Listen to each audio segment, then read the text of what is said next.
Hello friends, welcome to our channel. ഇന്ന് നമ്മൾ discuss ചെയ്യാൻ പോകുന്നത് പ്രോഗ്രാമിംഗ് പാരാഡിഗം സബ്ജക്റ്റിലെ മൊഡ്യൂൾ 1 വരുന്ന ടോപ്പിക് ആണ് സ്കോപ്പ് അതുപോലെ തന്നെ സ്കോപ്പ് റൂൾസ്. ഓക്കെ, അപ്പോൾ നമുക്ക് സ്റ്റാർട്ട് ചെയ്യാം. അതിന് മുന്നായിട്ട് ആദ്യമായിട്ടാണ് എൻ്റെ ചാനൽ കാണുന്നതെങ്കിൽ നിങ്ങൾക്ക് ഇഷ്ടപ്പെടുകയാണെങ്കിൽ ചാനൽ സബ്സ്ക്രൈബ് ചെയ്യുക, ലൈക്ക് ചെയ്യുക, അതുപോലെ തന്നെ ഷെയർ ചെയ്യുക. Okay okay A scope is the context within a computer program in which a variable name or other identifier is valid and can be used.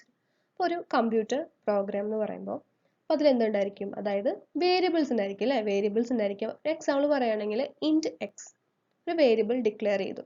അപ്പോൾ അവിടെ വേരിയബിളിന്റെ നെയിം എന്താണ്, എക്സ് എന്നാണ് നെയിം അല്ലേ. അതിന്റെ ടൈപ്പ് എന്ന് പറയുന്നത് എന്താണ്, ഇൻറ്റീജർ ആണ് അല്ലേ. ഇൻറ്റീജർ ടൈപ്പിൽ എക്സ് എന്ന് പറയുന്ന ഒരു വേരിയബിൾ.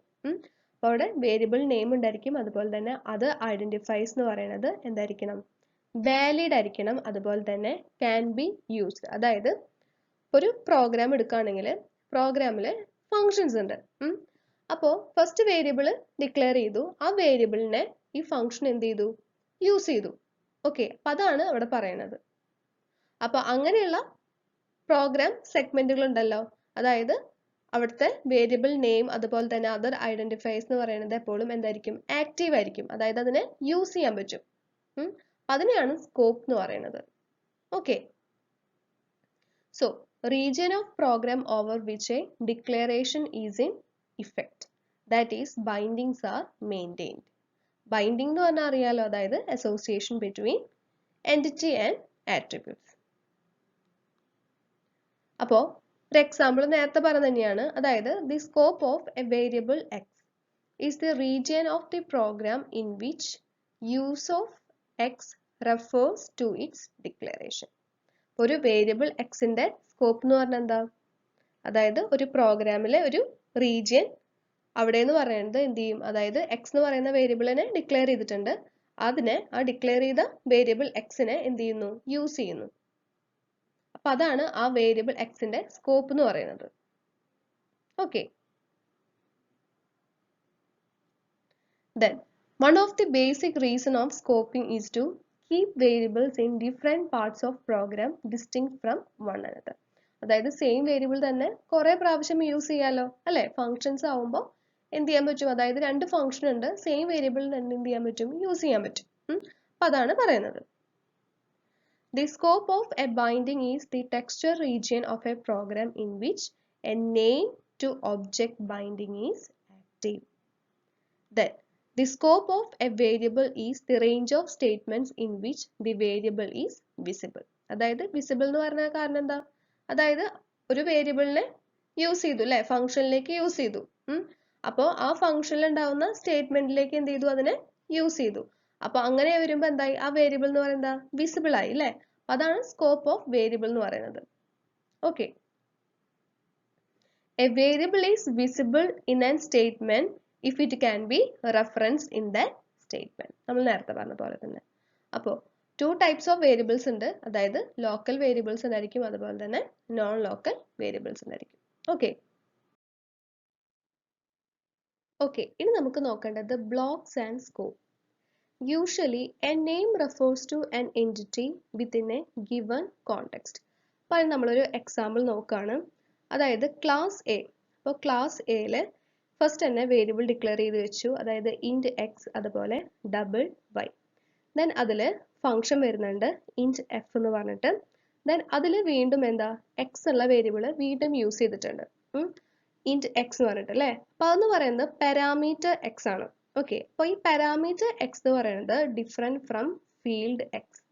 അപ്പോൾ ഫസ്റ്റ് ഉള്ള ഇൻറ്റ് എക്സ് എന്ന് പറയുന്നത് ക്ലാസ് എയുടെ ആണ്. ഓക്കെ, ക്ലാസ് എയുടെ ലോക്കൽ വേരിയബിൾ ആണ് ശരിക്കും പറഞ്ഞാൽ ഇൻറ്റ് എക്സ് എന്ന് പറയുന്നത്.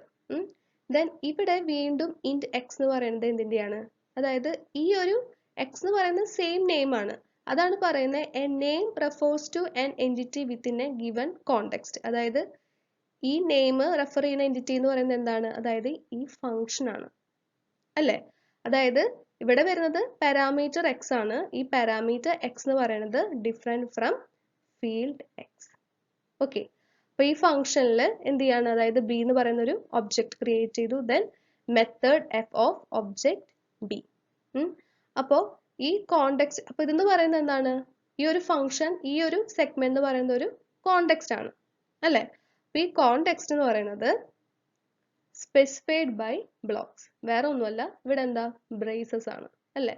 അതായത് ഈ ഒരു ഫംഗ്ഷനെ സെപ്പറേറ്റ് ചെയ്യുന്നത് എന്താണ്? ഈ ഒരു ഫംഗ്ഷനെ ഇതിൽ നിന്നും സെപ്പറേറ്റ് ചെയ്യുന്നത് ബ്രേസസ് വെച്ചിട്ടാണ് അല്ലെ? ഇതൊരു കോണ്ടെക്സ്റ്റ്. അതുപോലെ തന്നെ ഫസ്റ്റത്തെ ക്ലാസ് എ, ദെൻ ഇവിടെ എൻഡ് ചെയ്തു. ഇതെന്ന് പറയുന്നത് വേറൊരു കോണ്ടെക്സ്റ്റ് ആണ്. ഓക്കെ, അതാണ് പറയുന്നത്. അത് C++, അതുപോലെ തന്നെ ജാവയിലാണെങ്കിൽ ബ്രേസസ് ഉപയോഗിച്ചിട്ടാണ്. അതുപോലെ പാസ്കൽ, അൽഗോൾ, അതൊക്കെ ആണെങ്കിൽ ബിഗിൻ, എൻഡ് ആയിരിക്കും യൂസ് ചെയ്യുക.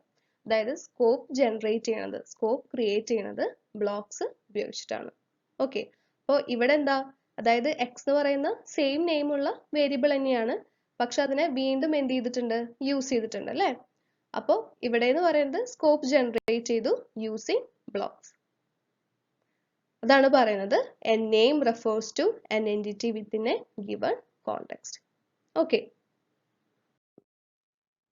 ഓക്കെ, അപ്പൊ അതിൽ രണ്ട് ക്ലാസിഫിക്കേഷൻ വരുന്നുണ്ട്. സ്റ്റാറ്റിക്കലി സ്കോപ്പ് ലാംഗ്വേജും അതുപോലെ തന്നെ dynamically scope ലാംഗ്വേജും.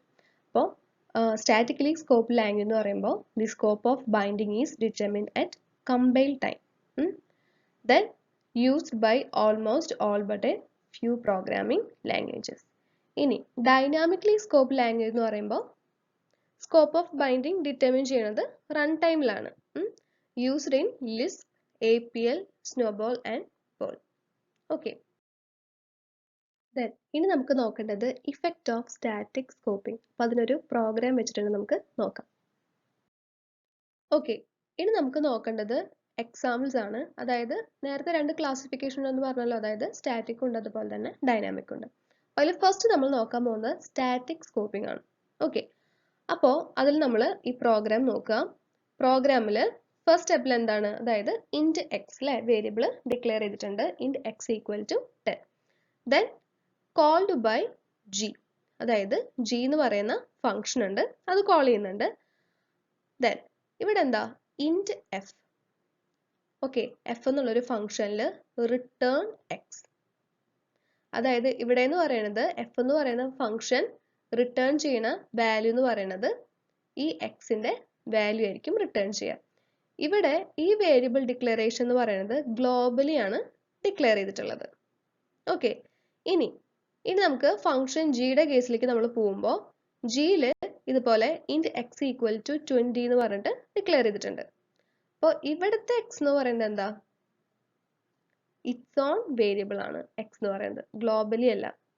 Then return F, അതായത് എഫിന്റെ വാല്യൂ ആണ് റിട്ടേൺ ചെയ്യണത്. ദെൻ ഇൻറ്റ് മെയിനിൽ എന്ത് ചെയ്യണം, പ്രിന്റ് ചെയ്യണം, അതായത് ആ കിട്ടുന്ന വാല്യൂ ആണ് നോക്കേണ്ടത്. അപ്പോൾ സ്റ്റാറ്റിക് സ്കോപ്പിംഗ് ആണെങ്കിൽ വാല്യൂ എന്ന് പറയുന്നത് എന്തായിരിക്കും, 10 ആയിരിക്കും. വാല്യൂ എന്ന് പറയുന്നത് 10 ആയിരിക്കും. കാരണം എന്താ, അതായത് എഫ് എന്ന് പറയുന്നത് റിട്ടേൺ ചെയ്യുന്നത് ഗ്ലോബൽ വേരിയബിൾ ഉണ്ടല്ലോ, അതിന്റെ വാല്യൂനെയാണ് എഫ് റിട്ടേൺ ചെയ്യുക. അല്ലാതെ ഇതിൽ വരുന്ന ലോക്കൽ വേരിയബിൾ ഉണ്ടല്ലോ, അതായത് ഈ ഒരു ബ്ലോക്കിനെ അല്ല നോക്കുന്നത്, ആര് കോൾ ചെയ്തു എന്നുള്ളതല്ല നോക്കുന്നത്. എഫ് എന്ന് പറയുന്നത് എന്താ നോക്കുന്നത്, അതിനെ ഗ്ലോബൽ വേരിയബിളിന്റെ വാല്യൂനെയാണ് എഫ് നോക്കുന്നത്. ഓക്കെ, സോ ഇവിടെ output for the program is 10. That is the value return by F is not depend on who is calling it, അതായത് ജി എന്ന് പറയുന്ന ഫംഗ്ഷൻ അല്ലേ. Then f always returns the value of global variable x. എന്തായിരുന്നു, 10 ആയിരുന്നു value എന്ന് പറയുന്നത്. To sum up, in static scoping, the compiler first searches in the current block, അതായത് f അല്ലേ, f എന്നുള്ള function, then in global variables, then in successively smaller scope. Okay. Then ഇനി നമുക്ക് നോക്കേണ്ടത് ഇഫക്റ്റ് ഓഫ് ഡൈനാമിക് സ്കോപ്പിംഗ് ആണ്. Okay okay, അപ്പോൾ ഇവിടെ എന്ന് പറയുന്നത് ഡൈനാമിക് സ്കോപ്പിങ്ങിന് എക്സാമ്പിൾ ആണ് പറയുന്നത്. അപ്പോൾ നേരത്തെ എന്താ പറഞ്ഞിരുന്നത്, അതായത് കമ്പൈലർ ഫസ്റ്റ് എന്ത് ചെയ്യുന്നു, കറന്റ് ബ്ലോക്ക് ആണ് സെർച്ച് ചെയ്യുക, അതായത് ഫംഗ്ഷൻ എന്താ, അതായത് പ്രിന്റ് ചെയ്യേണ്ടത് ജി ആണ്. ശരി, ജി എന്നുള്ള ഫംഗ്ഷൻ നോക്കി. ദെൻ സ്റ്റാറ്റിക്കിൽ എന്തായിരുന്നു, പിന്നെ ഗ്ലോബൽ വേരിയബിൾസിനെയാണ് നോക്കിയിരുന്നത് അല്ലേ. പക്ഷെ ഡൈനാമിക്കിലാവുമ്പോൾ ഗ്ലോബൽ വേരിയബിൾസിനെ നോക്കില്ല, അത് അതിൻ്റെയിലുള്ള ലോക്കൽ വേരിയബിൾസിനെയാണ് നോക്കുള്ളൂ. അതായത് ലോക്കൽ ആയിട്ട് എന്താ, ഇൻറ്റ് എക്സ് ഈക്വൽ ടു 20. അതിനുശേഷം പിന്നെ നോക്കുന്നത് കോളിംഗ് ഫങ്ഷൻസ് ആണ്. അപ്പോൾ കോളിംഗ് ഫങ്ഷൻ എന്ന് പറഞ്ഞാൽ എന്താ, എഫ് ആണ്. അപ്പോൾ എഫിൽ റിട്ടേൺ എക്സ് ആണ്. അപ്പോൾ ഇവിടെ വരുന്ന എക്സിന്റെ വാല്യൂ എന്ന് പറയുന്നത് 20 ആണ്. സോ ഈ പ്രോഗ്രാം എന്ന് പറയുന്നത് റിട്ടേൺ ചെയ്യുന്ന വാല്യൂ എന്താണ്, 20 ആണ് റിട്ടേൺ ചെയ്യുക. Okay. So in dynamic scoping, the compiler first searches the current block and then successively all the calling function. Current block എന്ന് പറയുമ്പോൾ അവിടെ G ആണ്. Then successively all the calling functions എന്ന് പറയുമ്പോൾ F ആണ്. Okay. With dynamic scope, a global identifier refers to the identifier associated with the most recent environment. അതായത് global എന്തായിരുന്നു, int x എന്നുള്ളത് 10 ആയിരുന്നു അല്ലേ. refers to the identifier associated with the most recent environment എന്ന് പറഞ്ഞാൽ എന്താ, അതായത് G എന്ന് പറയുന്ന ഫംഗ്ഷന്റെ ഉള്ളിൽ വരുന്ന വേരിയബിൾ ഡിക്ലറേഷൻ ഐഡന്റിഫയർ അവിടെ എന്തായിരുന്നു, എക്സിന്റെ വാല്യൂ എന്ന് പറയുന്നത് 20 ആണ്. Okay. And is uncommon in modern languages. In technical terms, this means that each identifier has a global stack of bindings and the occurrence of an identifier is searched in the most recent binding. Most recent binding എന്ന് പറയുമ്പോൾ അതായത് ഏറ്റവും ലോക്കലായിട്ട് വരുന്നത് അല്ലേ, ലോക്കലായിട്ട് വരുന്നത്, അതായത് ജിയുടെ ഉള്ളിൽ വന്നത് എന്തായിരുന്നു, int x equal to 20. അതാണ് most recent binding എന്ന് പറയുന്നത്. Okay. Then static scoping. The bindings between names and object can be determined by examination of the program text. Okay. നമുക്ക് നോക്കേണ്ടത് scope rules ആണ്. So scope rules of a program language define the scope of variables and subroutines. അപ്പോൾ എന്താണ് subroutines എന്ന് പറഞ്ഞാൽ, അതായത് region of program ആണ്. Okay.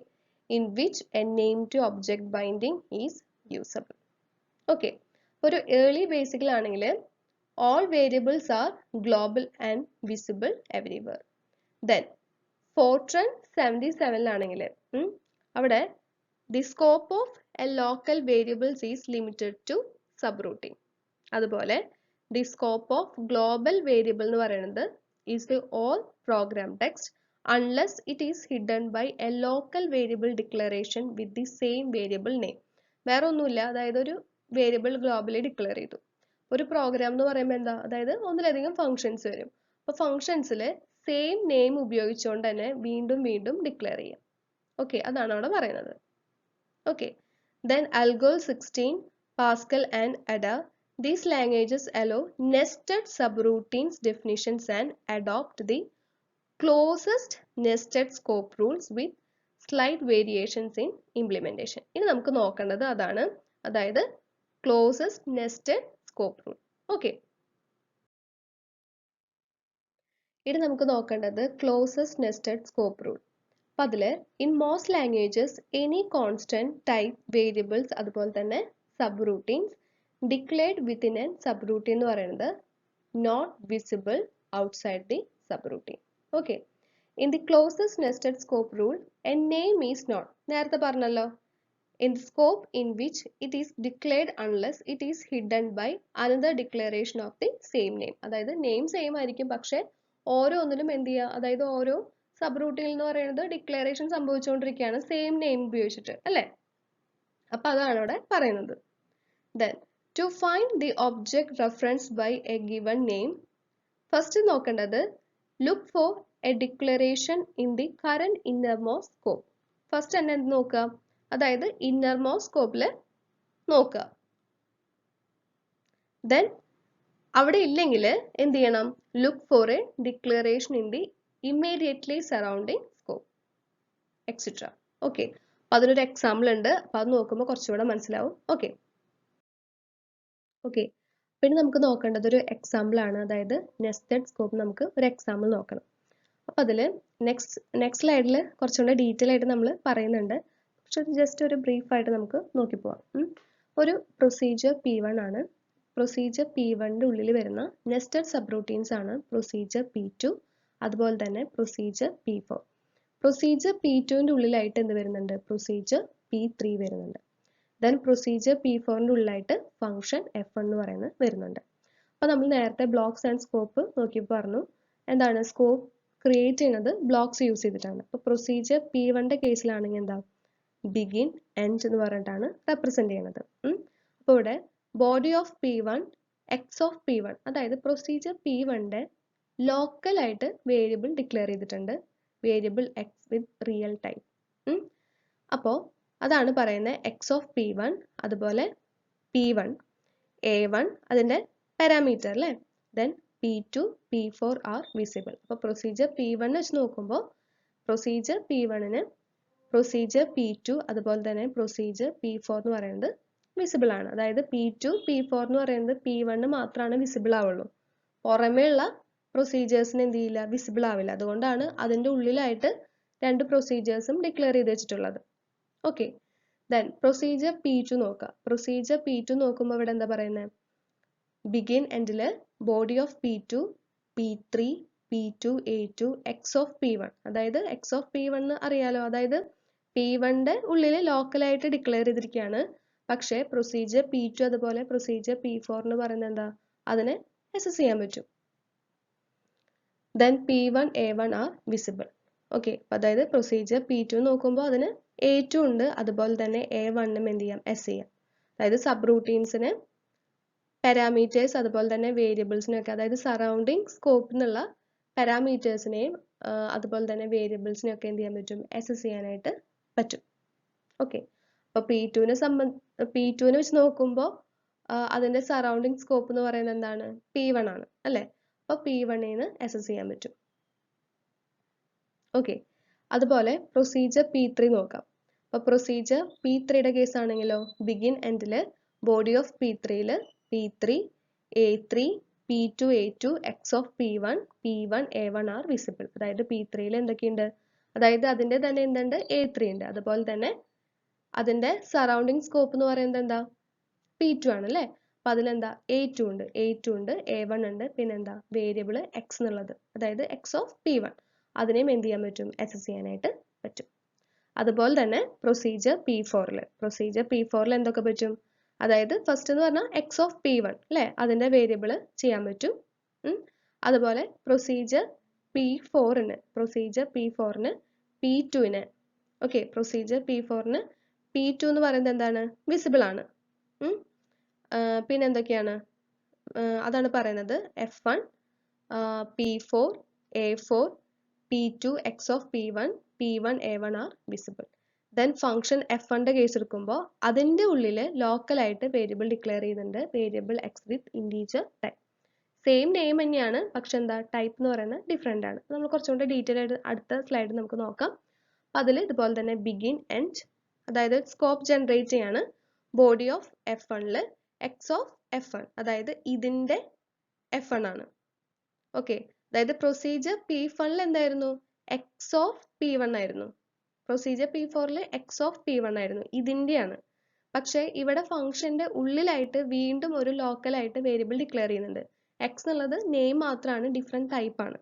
അപ്പോൾ ഇതെന്ന് പറയുന്നത് ഈ ഫംഗ്ഷൻ F1 മാത്രമാണ് അസസ് ചെയ്യാൻ പറ്റുള്ളൂ, പുറമേ ഉള്ളതിന് എന്ത് ചെയ്യാൻ പറ്റില്ല, അസസ് ചെയ്യാനായിട്ട് പറ്റില്ല. F1ന്റെ ഉള്ളിലുള്ളത് F1 മാത്രമാണ് അസസ് ചെയ്യാൻ പറ്റുള്ളൂ. P4നോ P2നോ P3കോ ഒന്നിനും എന്ത് ചെയ്യാൻ പറ്റില്ല, അസസ് ചെയ്യാനായിട്ട് പറ്റില്ല. അതാണ് പറയുന്നത് body of F1 X of F1 then A5 P4 A4 P2 P1 A1 are visible. അപ്പോൾ ഇതിന് ഫംഗ്ഷൻ F1 പ്രൊസീജിയർ P1ന്റെ A1 എന്ന് പറയുന്നത് വിസിബിൾ ആണ് അല്ലേ, ഇതെന്ന് പറയുന്നത് ഫുൾ വിസിബിൾ ആണ്. അപ്പോൾ A1ന്റെ ആ പാരാമീറ്ററിനെ അസസ് ചെയ്യാൻ പറ്റും. അതുപോലെ തന്നെ പ്രൊസീജിയർ P4ന്റെ A4നെ എന്ത് ചെയ്യാൻ പറ്റും, അസസ് ചെയ്യാനായിട്ട് പറ്റും. അതുപോലെ ഫംഗ്ഷൻ F1ൽ തന്നെ എന്തുണ്ട്, A5 ഉണ്ട് അല്ലേ. അപ്പോൾ A5 ഉണ്ട്, അപ്പോൾ അതാണ് റെപ്രസെന്റ് ചെയ്തിരിക്കുന്നത്. ഓക്കെ, അപ്പോൾ ഫിഗറിൽ പ്രൊസീജിയർ P1 തന്നിട്ടുണ്ട് അല്ലേ, പ്രൊസീജിയർ P1 തന്നിട്ടുണ്ട്. അപ്പോൾ അതിൽ വരുന്ന നെസ്റ്റഡ് സ്കോപ്സ് ആണ് പ്രൊസീജിയർ P2 അതുപോലെ തന്നെ പ്രൊസീജിയർ P4. ദെൻ പ്രൊസീജിയർ P2ൽ പിന്നെ എന്ത് വരുന്നുണ്ട്, അതിൻ്റെ ഉള്ളിൽ തന്നെ പ്രൊസീജിയർ P3 വരുന്നുണ്ട്. ദെൻ പ്രൊസീജിയർ P4ന്റെ ഉള്ളിലായിട്ട് ഫംഗ്ഷൻ F1 എന്ന് പറയുന്നത് വരുന്നുണ്ട്. അതായത് പ്രൊസീജിയർ P2 എന്ന് പറയുന്നത് കോൾ ചെയ്യുന്നത് P1 ആണ്. Called only by P1.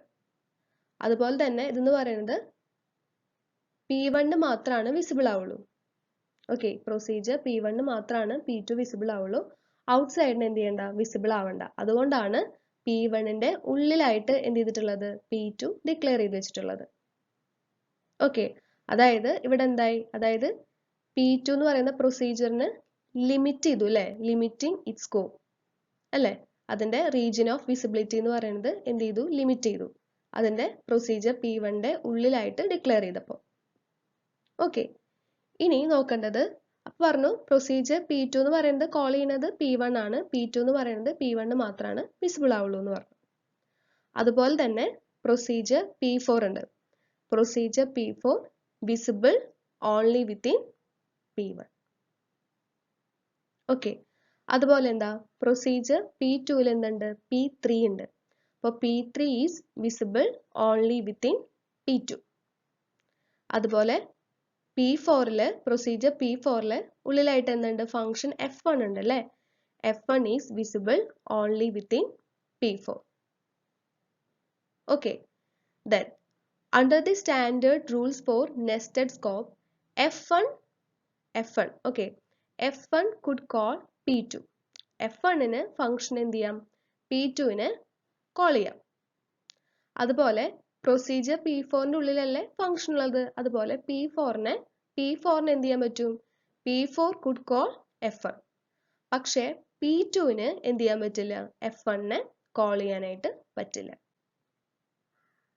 Okay, അപ്പോ ഇതിപ്പോ ഓരോന്ന് പറയുന്നത് എന്താ, അതായത് നെസ്റ്റഡ് സബ് റൂട്ടീൻ ആണ് അല്ലേ. അതായത് പ്രൊസീജിയർ P2ന്റെ ഉള്ളില് പ്രൊസീജിയർ എന്ത് വന്നു, P3 വന്നു. ഫസ്റ്റ് പ്രൊസീജിയർ P1, പിന്നെ അതിലെന്താ പ്രൊസീജിയർ P2 P4 വന്നു, ദെൻ P2ന്റെ ഉള്ളിൽ P3 വന്നു. അപ്പൊ എന്ന് പറഞ്ഞാൽ എന്താ, അതായത് നെസ്റ്റഡ് സബ് റൂട്ടീൻ ആണ് അല്ലേ. അപ്പോൾ നെസ്റ്റഡ് സബ് റൂട്ടീൻസ് ആവുമ്പോൾ എന്താണ്, അതായത് അതിനെ അസസ് ചെയ്യാം. അപ്പോൾ P3യുടെ പാരാമീറ്റേഴ്സ് നോക്കുമ്പോൾ എന്താ, A3 ആണ്. പക്ഷെ P3ക്ക് P3 എന്ന് പറയുന്ന പ്രൊസീജിയറിന് എന്തൊക്കെ കോൾ ചെയ്യാൻ പറ്റും, മീൻസ് അസസ് ചെയ്യാൻ പറ്റും. അതായത് പ്രൊസീജിയർ P2ന്റെ A2നെ അല്ലേ, A2നെ അസസ് ചെയ്യാം, അതുപോലെ തന്നെ A1നെ അസസ് ചെയ്യാം. അതാണ് പറയുന്നത്. Though they are hidden from the rest of the program, nested subroutines are able to access parameters and local variables of the surrounding scope. In our example, P3 can name A1x and A2 in addition to A3 അല്ലേ. Procedure P3 നോക്കുമ്പോൾ നോക്കിക്കോളൂ, അതിലെന്തൊക്കെയുണ്ട്, അതായത് ഇവിടെ A3 മാത്രമേ ഉള്ളൂ, പിന്നെന്താ A2നെ assess ചെയ്യാൻ പറ്റും, അതുപോലെ A1നെ അസസ് ചെയ്യാൻ പറ്റും. പിന്നെ പ്രൊസീജിയർ P1ല് ഗ്ലോബൽ ആയിട്ട് വേരിയബിൾ ഡിക്ലെയർ ചെയ്തിട്ടുണ്ട്, X എന്ന് പറയുന്നത് ഗ്ലോബൽ ആയിട്ട് ഡിക്ലെയർ ചെയ്തിട്ടുണ്ട്. അതിനെ എന്ത് ചെയ്യാൻ പറ്റും, അസസ് ചെയ്യാനായിട്ട് പറ്റും.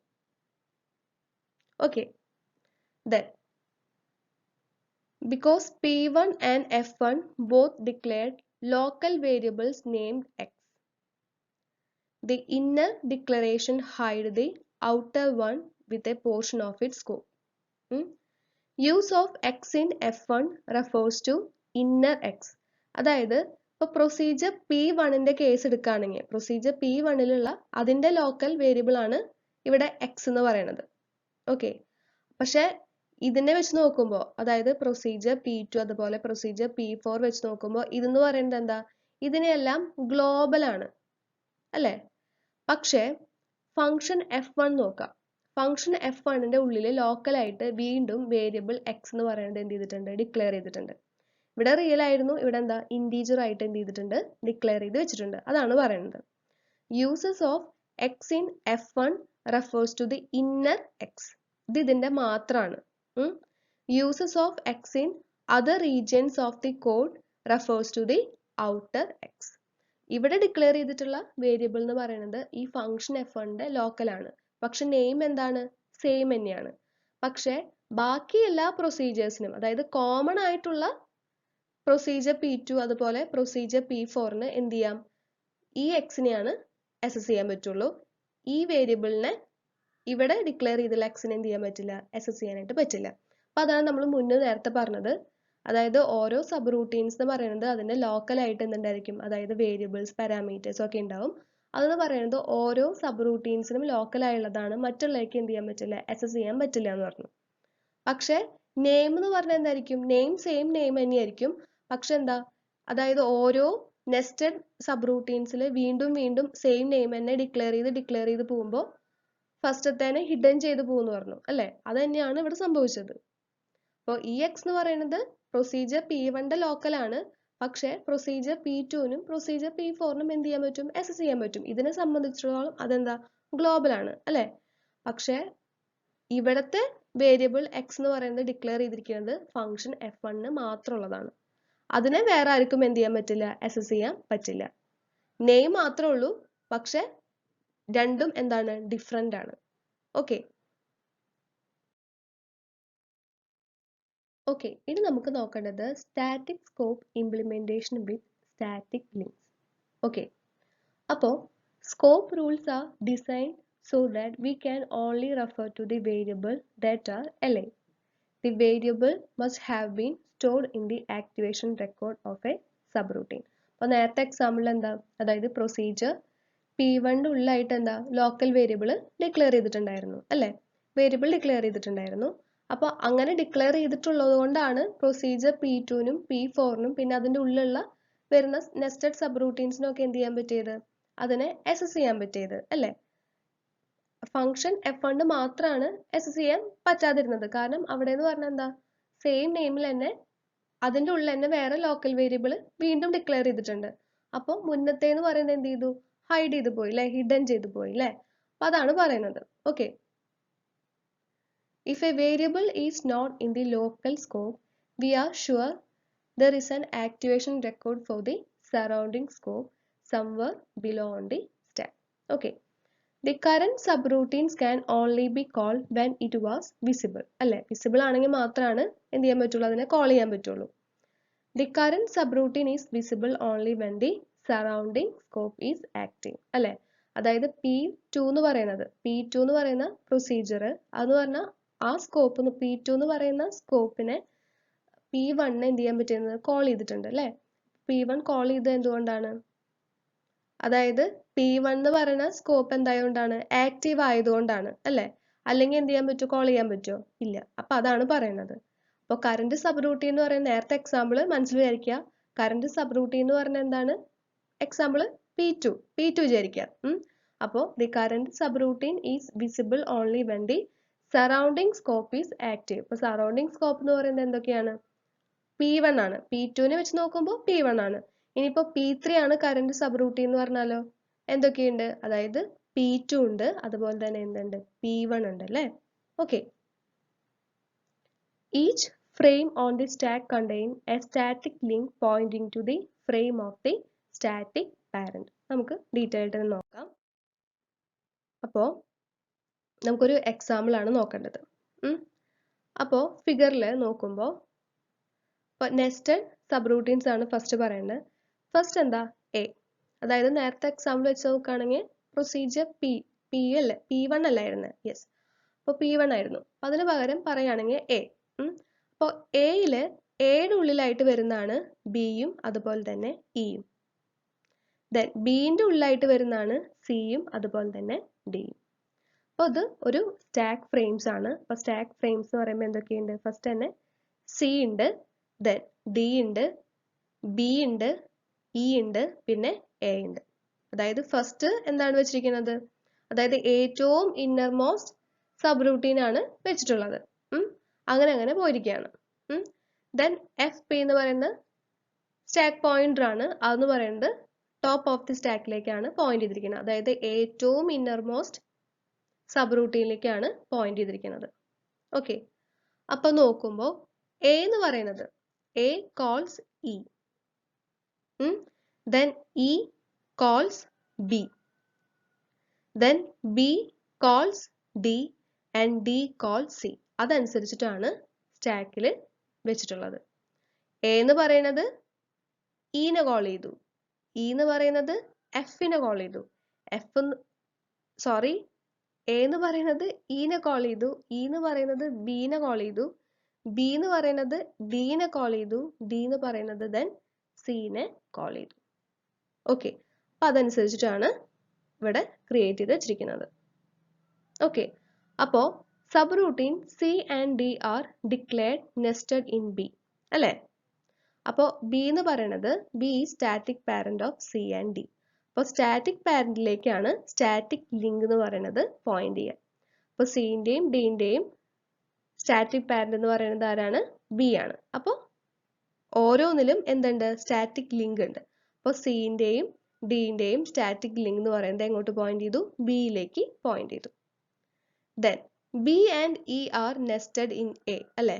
ബിയും ഇ എന്ന് പറയുന്നത് എയിലാണ് അല്ലെ? അപ്പോൾ ബിയും ഇയിലെയും സ്റ്റാറ്റിക് ലിങ്ക് എന്ന് പറയുന്നത് എവിടേക്ക് പോയിന്റ് ചെയ്തു? എയിലേക്ക് പോയിന്റ് ചെയ്തു. Okay, the FP pointing to the frame at the top of the stack to access locals. അതായത് ഞാൻ പറഞ്ഞു നേരത്തെ നമ്മൾ ഡിസ്കസ് ചെയ്തുള്ളതാണ്, ഏറ്റവും ഇന്നർമോസ്റ്റ് സബ് റൂട്ടീൻ എന്നാണ് സ്റ്റാർട്ട് ചെയ്യുക. കാരണം എന്താ?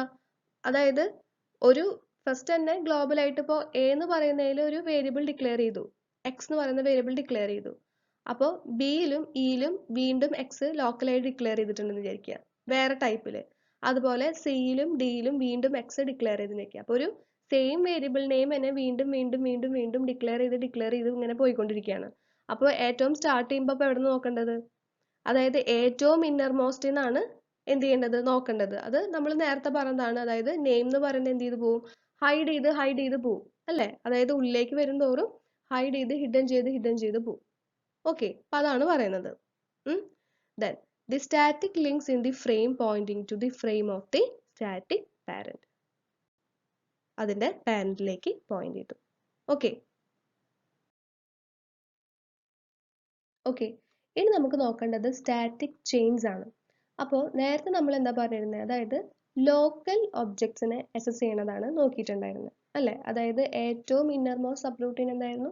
സി ആയിരുന്നു. അപ്പോൾ ഫസ്റ്റ് തന്നെ നമ്മൾ സ്കോപ്പ് റൂൾസിൽ എന്താണ് പറഞ്ഞു തുടങ്ങിയത്? അതായത് ഒരു ഒബ്ജക്റ്റിനെ അല്ലെ ഒബ്ജക്റ്റ് അസസ് ചെയ്യണം.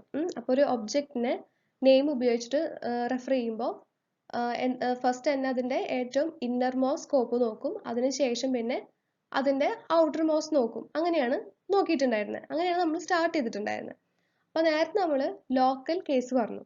ഇനി നോക്കേണ്ടത് how do we access non local objects. അപ്പൊ നോൺ ലോക്കൽ ഒബ്ജക്ട് എന്ന് പറഞ്ഞാൽ എന്താ? അപ്പൊ നേരത്തെ എക്സാമ്പിൾ ഇപ്പൊ നമ്മൾ എ അല്ലെ, അതായത് എയുടെ ഉള്ളിൽ എന്തുണ്ടായിരുന്നു? ബി ഉണ്ടായിരുന്നു, ഇ ഉണ്ടായിരുന്നു. പിന്നെ ബിയിൽ എന്ത് വന്നു? സി ഉണ്ടായിരുന്നു, ഡി ഉണ്ടായിരുന്നു. അപ്പൊ അവിടെ നോൺ ലോക്കൽ ഒബ്ജക്റ്റ് എന്ന് പറഞ്ഞാൽ എന്താ? അതായത് എയിൽ വരുന്ന ഒബ്ജക്റ്റ് അല്ലെ? എയിൽ വരുന്ന ഒബ്ജക്റ്റ്. അപ്പൊ അതിനെങ്ങനെ അസസ് ചെയ്യാന്നാണ് നോക്കേണ്ടത്. The static links form a static chain which is a linked list of static parent frames. അപ്പോൾ when a subroutine at nesting level J has a reference to an object declared in a static parent at surrounding scope nested at level K. അതായത് ഇപ്പോൾ നേരത്തെ example എയുടെയും അതുപോലെ തന്നെ സിയുടെയും case എടുക്കാം. അപ്പോൾ C എന്ന് പറയുന്നത് എത്രാമത്തെ നെസ്റ്റഡ് സ്കോപ്പ് ആയിരുന്നു? അതായത് മൂന്നാമത്തെ ആയിരുന്നു അല്ലെ? എ എന്ന് പറയുന്നത് 1, പിന്നെ എയുടെ ഉള്ളിൽ ബിയും ഇയും വന്നു. അപ്പൊ അതെന്ന് പറയുന്നത് 2 ആയിരുന്നു. ബിയും ഇ എന്ന് പറയുന്നത് രണ്ടാമത്തെ ലെവലായിരുന്നു. പിന്നെ ബിയുടെ ഉള്ളിലാണ് സിയും അതുപോലെ തന്നെ ഡിയും വന്നത്. അതെന്ന് പറയുന്നത് മൂന്നാമത്തെ ലെവലാണ് അല്ലെ? അപ്പോൾ സിനെ വെച്ച് നോക്കുമ്പോൾ അവിടുത്തെ നെസ്റ്റിംഗ് ലെവൽ ഓഫ് സി എന്ന് പറയുന്നത് എന്താണ്? 3 ആണ്. അപ്പോൾ സിക്ക് സ്റ്റാറ്റിക് പാരന്റ് ആയ എയിൽ നിന്ന് അല്ലെ? എയിൽ നിന്ന് ഒബ്ജക്റ്റിനെ എന്ത് ചെയ്യണം? റെഫർ ചെയ്യണം. അപ്പോൾ nesting level J has a reference to an object declared in a static parent at surrounding scope nested at level K. അപ്പോൾ ആ കേസിൽ എന്തായിരുന്നു? എയുടെ നെസ്റ്റിംഗ് ലെവൽ എന്ന് പറയുന്നത് 1 ആയിരുന്നു. Then J minus K static links form a static chain. അതായത് എന്താണ് വരിക? 3 minus 1, അതായത് 2 അല്ലേ? 2 static links form a static chain that is traversed to get to the frame containing the object. The compiler generates code to make this traversal over frames to reach non-local objects. Okay. അപ്പോൾ അതിൻ്റെ example ആണ്, നേരത്തെ പറഞ്ഞ example തന്നെയാണ്. Okay, അപ്പോൾ sub routine A is at nesting level 1 and C at nesting level 3. 1, 2, 3. Then, when C access an object of A, two static links are traversed to get to A's frame that contains that object. Okay. ഇനി നോക്കേണ്ടത് out of scope.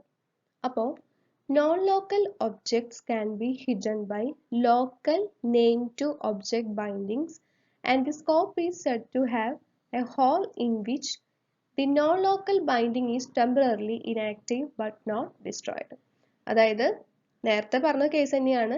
Same name വീണ്ടും വീണ്ടും ചെയ്യുമ്പോൾ എന്താ ഉണ്ടാവുക? അതായത് ഏറ്റവും innermost ആണ് നോക്കുക എന്ന് പറഞ്ഞു അല്ലേ?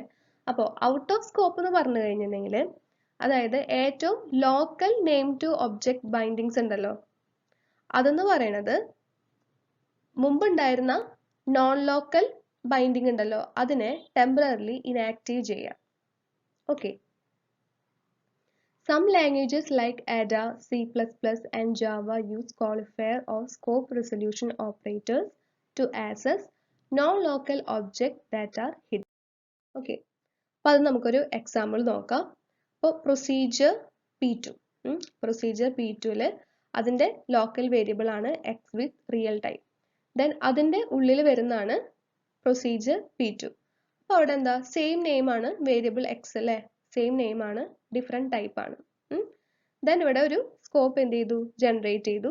അപ്പോൾ സ്കോപ്പിൽ എന്താ X of P1 is hidden, അതായത് ഇതിൻ്റെ P1ൻ്റെ എക്സ് എന്ന് പറയുന്നത് എന്താണ്, ഹിഡൻ ആണ്. അപ്പോൾ P2 is nested in P1. P1 has local variable X, അതുപോലെ തന്നെ P2ന് ലോക്കൽ വേരിയബിൾ ഉണ്ട്. അപ്പോൾ അതെന്ന് പറയുന്നത് P1ൻ്റെ ലോക്കൽ വേരിയബിളിന് എന്ത് ചെയ്യുന്നു, ഹൈഡ് ചെയ്യുന്നു. Then P2 is called no extra code is executed to inactivate the binding of X to P1. Okay. Okay, അപ്പോൾ നമ്മുടെ സ്റ്റാറ്റിക് സ്കോപ്പ് കഴിഞ്ഞു. ഇനി നമുക്ക് നോക്കേണ്ടത് ഡൈനാമിക് സ്കോപ്പ് ആണ്. ഓക്കെ, അപ്പോൾ എന്താ പറയുക, ബുദ്ധിമുട്ടുണ്ടോ എന്ന് വെച്ച് കഴിഞ്ഞാൽ കുറച്ച് ബുദ്ധിമുട്ടുണ്ട്, അങ്ങനെ പറയുമ്പോഴും ബുദ്ധിമുട്ടുണ്ട്. ഓക്കെ, പക്ഷെ എളുപ്പമാണ് സംഭവം. ഒന്നൊരു കൺസെപ്റ്റ് ഒന്ന് കിട്ടിക്കഴിഞ്ഞിട്ടുണ്ടെങ്കിൽ നമുക്ക് ഈസിയാണ് കേട്ടോ മനസ്സിലാക്കാൻ. ഓക്കെ, അപ്പോൾ ഡൈനാമിക് സ്കോപ്പ്. അപ്പോൾ അവിടുത്തെ സ്കോപ്പ് റൂൾ എന്ന് പറഞ്ഞാൽ എന്താ, അതായത് ബൈൻഡിങ് എന്ന് പറയുന്നത് റൺ ടൈമിലാണ് അല്ലേ.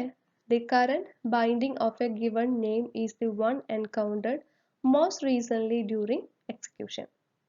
Okay, typically adopted in functional languages that are interpreted. അപ്പം അതിൽ പേൾ V5-ലാണെങ്കിൽ എന്ത് ചെയ്യാൻ പറ്റും, choose scope method for each variable separately. ഇനി ഡൈനാമിക് സ്കോപ്പിലാണെങ്കിൽ name to object bindings cannot be determined by a compiler in general. Then easy for interpreter to look up name to object binding in a stack of declarations. നമ്മൾ example നോക്കും. Generally considered to be a bad programming language feature. അതിന് കാരണം എന്താണെന്ന് വെച്ചാൽ hard to keep track of active bindings when reading a program text. Then most languages are now compiled or a compiler or interpreter mix. ഇനി അതുപോലെ തന്നെ useful ആണ്. Okay, sometimes useful Unix environment variables have dynamic scope. നമുക്കതിനെ examples തന്നെ നോക്കാം. ഇനി നോക്കേണ്ടത് dynamic scoping problems. അപ്പോൾ നേരത്തെ നമ്മൾ സ്റ്റാർട്ട് ചെയ്തപ്പോൾ തന്നെ ഒരു സിംഗിൾ പ്രോഗ്രാം വെച്ചിട്ട് ഡൈനാമിക് സ്കോപ്പ് അതുപോലെ തന്നെ സ്റ്റാറ്റിക് സ്കോപ്പ് നോക്കിയിട്ടുണ്ടായിരുന്നു. അതായത് കിട്ടുന്ന റിസൾട്ട് എന്ന് പറയുന്നത് രണ്ടും രണ്ടായിരുന്നു അല്ലേ. ഡൈനാമിക് സ്കോപ്പ് എന്ന് പറയുമ്പോൾ എന്താ, അതായത് റീസെന്റ് ബൈൻഡിങ് ആണ് അല്ലെ, കറന്റ് ബ്ലോക്ക് ആണ് ഫസ്റ്റ് നോക്കുക അല്ലെ.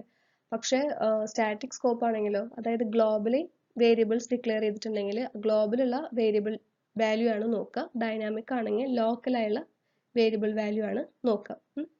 പിന്നെ നോക്കേണ്ടത് അപ്പോൾ അതിൽ വരുന്ന പ്രോബ്ലംസ് ആണ് നോക്കേണ്ടത്. ഫോർ എക്സാമ്പിളിൽ in this example function scale score probably does not do what the programmer intended. അപ്പോൾ ഈ ഒരു പ്രോഗ്രാം നോക്കാം. അപ്പോൾ ഈ പ്രോഗ്രാമിലെ ഫംഗ്ഷൻ എന്താ, സ്കെയിൽഡ് സ്കോർ. അപ്പോൾ അതിൽ വരുന്ന അതിൻ്റെ പാരാമീറ്റർ എന്ന് പറയുന്നത് ഇൻറ്റീജർ ടൈപ്പ് ആണ് അല്ലേ, പാരാമീറ്റർ ഉണ്ട്. ദെൻ ഇവിടെ ഒരു വേരിയബിൾ ഗ്ലോബൽ ആയിട്ട് ഡിക്ലെയർ ചെയ്തിട്ടുണ്ട്. മാക്സ് സ്കോർ എന്ന് പറയുന്നത് ഇൻറ്റീജർ ആണ്, ഗ്ലോബലി ഡിക്ലെയർ ചെയ്തിട്ടുണ്ട്. Then procedure FOO. പ്രൊസീജിയറിൽ വീണ്ടും സെയിം വേരിയബിൾ നെയിം തന്നെ വെച്ചിട്ട് എന്ത് ചെയ്തിട്ടുണ്ട്, വീണ്ടും ലോക്കലി എന്ത് ചെയ്തിട്ടുണ്ട്, ഡിക്ലെയർ ചെയ്തിട്ടുണ്ട് വിത്ത് റിയൽ ടൈപ്പ് ആണ്. അപ്പോൾ ഇവിടെ എന്ന് പറയുന്നതിൽ എന്ത് ചെയ്യുന്നുണ്ട്, ഈ ഫംഗ്ഷനെ കോൾ ചെയ്യുന്നുണ്ട്. അപ്പോൾ ഡൈനാമിക് സ്കോപ്പിംഗ് ആവുമ്പോൾ എന്താ, അതായത് ഇവിടുത്തെ കണ്ടീഷനാണ് നോക്കുള്ളൂ. അതായത് ഇവിടെ എന്താണോ ലോക്കലി ഡിക്ലെയർ ചെയ്തിട്ടുള്ളത് അത് വെച്ചിട്ടാണ് ഫംഗ്ഷൻ എന്ത് ചെയ്യുക, എക്സിക്യൂട്ട് ചെയ്യുക. അപ്പോൾ ഇവിടെ ഈ ഫംഗ്ഷനിൽ എന്ത് വരുന്നുണ്ട്, ഈ വേരിയബിളിനെ യൂസ് ചെയ്യുന്നുണ്ട് അല്ലേ. അപ്പോൾ ഇവിടെ ഉപയോഗിക്കുന്ന വാല്യൂ എന്ന് പറയുന്നത് എന്തായിരിക്കും, ഇതായിരിക്കും, അതായത് റിയൽ ടൈപ്പിലായിരിക്കും. അപ്പോൾ ഇവിടെ വരുന്ന ഒരു പ്രോബ്ലം എന്ന് പറഞ്ഞാൽ എക്സിക്യൂട്ട് ചെയ്യുന്ന സമയത്ത് ടൈപ്പിന്റെ ഒരു പ്രശ്നം വരും. അതായത് എറർ വരാനുള്ള പോസിബിലിറ്റി കൂടുതലാണ്. ഓക്കെ, അതായത് രണ്ടും രണ്ട് ടൈപ്പ് ആണ് അല്ലേ. അതായത് ഇൻറ്റീജർ തന്നെയായിരുന്നെങ്കിൽ പ്രശ്നമില്ലായിരുന്നു. പക്ഷെ ഇവിടെ വന്നപ്പോൾ എന്താ, റിയൽ ആണ് അല്ലേ, ടൈപ്പ് മാറി. അപ്പോൾ ഇങ്ങനെയുള്ള കേസുകളിൽ എന്ത് വരും, എറേഴ്സ് വരാനുള്ള പോസിബിലിറ്റി കൂടുതലാണ്. ഓക്കെ, ഇനി നോക്കേണ്ടത് dynamic scope implementation with binding stacks.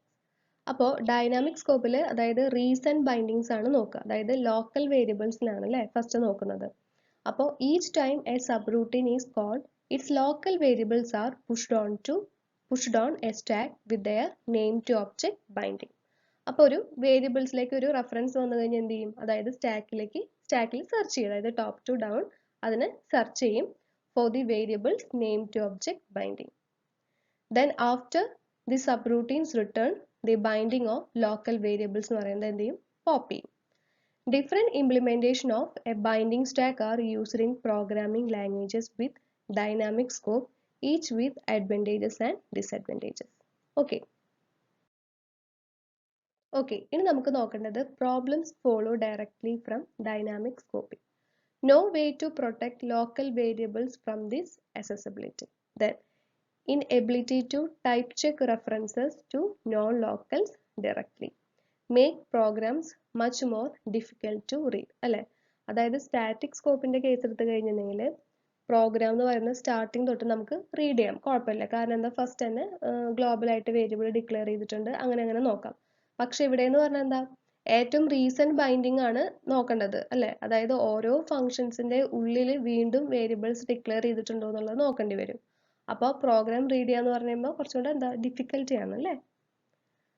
Slow in referencing non local variables. Then അതിന്റെ മെറിറ്റ് എന്ന് പറയുന്നത് the parameters passed from one subprogram to another are variables that are defined in the caller. None of these needs to be passed. Then dynamic scoping is not widely used. Please replace dynamic scope with static scope. Okay. അപ്പോൾ അത്രേ ഉള്ളൂ. അപ്പോൾ നമ്മൾ ഇന്ന് discuss ചെയ്തിട്ടുള്ളത് scope അതുപോലെ തന്നെ scope rules ആണ്.